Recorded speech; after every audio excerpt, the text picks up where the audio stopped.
Shalom, selamat pagi Bapak Ibu dimanapun Anda berada. Saya berharap dan percaya dan berdoa kepada Tuhan supaya senantiasa ada kemurahan, anugerah, dan kasih Tuhan. Tidak ada yang lebih indah tentunya hari-hari ini selain kita terus menjaga hidup kita, hati kita untuk selalu berkenan kepada Tuhan. Karena itu kita terus sedang belajar bagaimana kita memiliki sebuah kehidupan hati yang berkenan kepada Tuhan. Kita sudah belajar bahwa aktivitas pelayanan, korban-korban kita, perbuatan kita yang baik itu perlu didasari oleh hati yang berkenan kepada Tuhan. Karena tindakan kita, kalau hati kita tidak benar, maka seperti Kain, persembahannya ditolak. Jadi jangan pernah berpikir bahwa kita bisa seolah-olah karena kita memberi, kita memberikan korban, lalu Tuhan berkenan kepada kita. Ya, korban itu menarik, tetapi sebuah korban berkenan diterima Tuhan ketika kita mendasarinya dengan hati, dengan hidup kita. Karena itu, apapun yang kita lakukan, kita harus mulai dari hati. Karena dari hati itulah terpancar, baik itu baik atau tidak baik. Karena dari hati kita mengalir kehidupan. Karena itu, kita perlu menjaga sungguh-sungguh hati kita. Saya baca di dalam kitab 1 Korintus 1 ayat 21, oleh karena dunia dalam hikmat Allah tidak mengenal Allah oleh hikmatnya, maka Allah berkenan menyelamatkan mereka yang percaya oleh kebodohan pemberitaan Injil. Jadi perkenanan Allah kepada kita adalah ketika kita mempercayai pemberitaan Injil. Berita Injil adalah Yesus mati di atas kayu salib. Karena itu saudara harus mengerti, perkenanan kita bukan karena apapun, tetapi karena kita percaya kepada karya salib di dalam kehidupan kita. Jadi biarlah kita mendasari hidup kita sungguh-sungguh kepada apa? Kepada karya salib. Salib yang kita percayai, pengorbanan Kristus, membawa kita memiliki hubungan yang dekat. Karena kita yang jauh menjadi dekat. Musuh kita, roh perseteruan, dirobohkan oleh salib untuk kita bisa menjadi satu dengan Tuhan dan dengan sesama kita. Karena itu kita belajar kemarin bahwa Daud, saudaraku, begitu berkenan kepada Tuhan karena dia memiliki keintiman dengan Tuhan. Dalam Mazmur 119 ayat 64 dikatakan bahwa 7 kali dalam sehari dia memuji-muji Tuhan karena hukum-hukum-Mu yang adil. Jadi Daud memiliki sebuah hubungan yang intim dengan Tuhan. 7 kali dalam sehari dia memuji-muji Tuhan. Jadi Daud memiliki hubungan yang khusus dengan Tuhan sehingga dia mengenali Tuhan dengan benar. Bahkan dalam Mazmur 5 ayat 4, pada waktu pagi engkau mendengar seruanku, pada waktu pagi aku mengatur persembahan bagimu dan aku menunggu-nunggu. Jadi luar biasa sekali. Setiap pagi Daud datang dalam hadirat Tuhan dan dia sangat antusias datang kepada Tuhan. Jadi pergaulan yang karib dengan Tuhan membuat Tuhan berkenan kepadanya.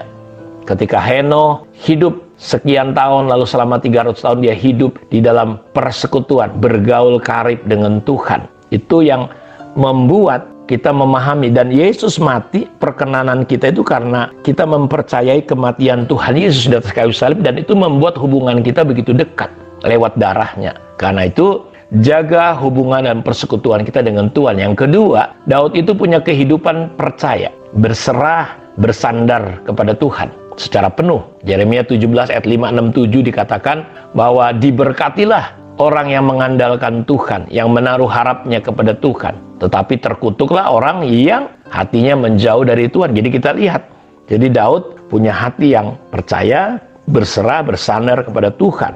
Dia melekat kepada Tuhan. Jadi apapun dan siapapun kita, masalah apapun yang terjadi, silakan saja boleh datang. Tapi kalau ada perkenanan Tuhan dalam hidup kita, Daud itu selalu disertai oleh Tuhan. Makanya dia makin hari makin kuat, beda dengan Saul. Kita lihat Yusuf, saudaraku, dia dapat perkenanan Tuhan. Apa saja yang dipegangnya menjadi berhasil. Jadi saya percaya kita nggak akan pernah luput dari masalah dan persoalan. Tapi kalau ada penyertaan Tuhan dalam hidup kita, saudara akan lihat kemenangan demi kemenangan. Ketika orang-orang lain ketakutan menghadapi Goliat, Daud yang hatinya melekat, percaya, berserah, bersandar kepada Tuhan, saudara, dia memandang Goliat biasa saja. Jadi persoalan kita sebenarnya bukan masalah COVID, bukan masalah ISIS, bukan masalah kekurangan, kelaparan. Persoalan kita adalah kita tidak percaya kepada Tuhan, tidak berserah tidak bersandar penuh kepada Tuhan. Sehingga ketika masalah itu terjadi, Daud bisa keluar sebagai pemenang. Jadi karena itu kita perlu belajar untuk memiliki hati yang percaya,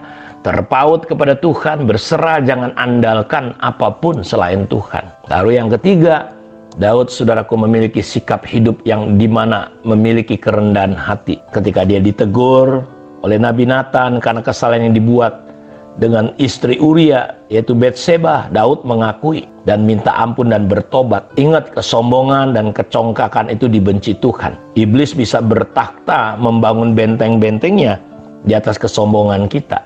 Tetapi Allah menunjukkan kasih karunia-Nya kepada kita. Bahkan Dia telah mati sekalipun kita masih berdosa. Jadi kasih Kristus adalah kasih yang sempurna. Kristus sudah mati, karena itu hiduplah kita. Bukan karena kita, tetapi karena Yesus yang sudah mati untuk kita. Jadi orang yang hidup dalam kerendahan hati, ketika dia salah mau ditegur, diingatkan dengan kerendahan hati, Daud mengakui dan bertobat. Dan percayalah, kerendahan hati akan membawa kita kepada perkenanan Tuhan. Sehingga apa yang tidak pernah kita pikirkan, tidak pernah muncul dalam hati, tidak pernah kita lihat, Tuhan sediakan. Dan syarat dan kuncinya adalah hiduplah berkenan. Milikilah hubungan yang intim dengan Tuhan. Percaya, berserah, bersandar kepada Tuhan. Dan hiduplah dalam kerendahan hati. Sebagai orang percaya, kita harus mengalami perkenanan Tuhan dalam hidup kita. Karena Tuhan Yesus sangat mengasihi kita. Makanya kemarin kita sudah belajar kepada orang yang berkenan, Tuhan mengaruniakan apa? Pengetahuan, hikmat, sukacita. Dan orang berdosa ditentukan ngapain? Menghimpun, menimbun kekayaan, lalu diberikan kepada orang-orang yang diperkenan dengan Tuhan. Karena itu saya mau katakan kepada kita semua, Bapak Ibu, pada saat ini, ya, dalam Kisah 10 ayat 35 dikatakan setiap orang dari bangsa manapun yang takut akan Dia dan yang mengamalkan kebenaran berkenan kepadanya. Karena itu Daud betul-betul mempraktekkan Kisah 10 ayat 35 ini. Ya, bangsa manapun kita, asal takut akan Tuhan dan mengamalkan kebenaran, akan berkenan kepada Tuhan. Jadi Tuhan mau kita berbuat baik bukan karena supaya kita diperkenan, tapi karena kita sudah diperkenan oleh Tuhan, Yesus sudah mati untuk kita, kita wajib berbuat baik, ya. Karena itu Bapak Ibu, mari biar kita belajar untuk selalu mencari perkenanan Tuhan di dalam kehidupan kita. Beberapa kali kita tahu ketika murid-murid diajak naik ke atas gunung, ada suara yang berkata, inilah anakku yang kukasihi, kepadanya aku berkenan. Sehingga ini menjadi hal luar biasa. Biarlah kita mencari perkenanan Tuhan dalam hidup kita, sehingga dunia dengan segala hikmatnya tidak mengenal Allah oleh hikmatnya, tapi Allah berkenan menyelamatkan mereka yang percaya. Kenapa? Karena pemberitaan Injil. Nah, ini yang saya berharap kita sudah berminggu-minggu belajar, dan kebetulan memang tema kita hari ini adalah hati-hati dengan hati kita. Karena itu mari selalu cari perkenanan Tuhan, bukan perbuatan baik yang kita lakukan, tapi tanpa didasari oleh hati percaya kepada Yesus, tapi kita percaya dengan salib. Karena itulah kita harus berbuat baik. Kiranya Tuhan Yesus memberkati kita semua. Shalom, mari kita berdoa. Terima kasih, diberkatilah semua anak-anak-Mu ya Tuhan. Tuhan campur tangan dalam hidup kami. Kami percayakan hidup kami kepada Tuhan. Kau buka jalan, kami percaya masa depan kami. Jalan-jalan yang tertutup dibuka. Karena kami adalah anak-anak-Mu. Terima kasih buat salib, buat darah Yesus, buat kematian-Mu, sehingga kami boleh berkenan di hadapan-Mu. Dalam nama Yesus kami berdoa. Amin. Tuhan berkati kita semua. Shalom.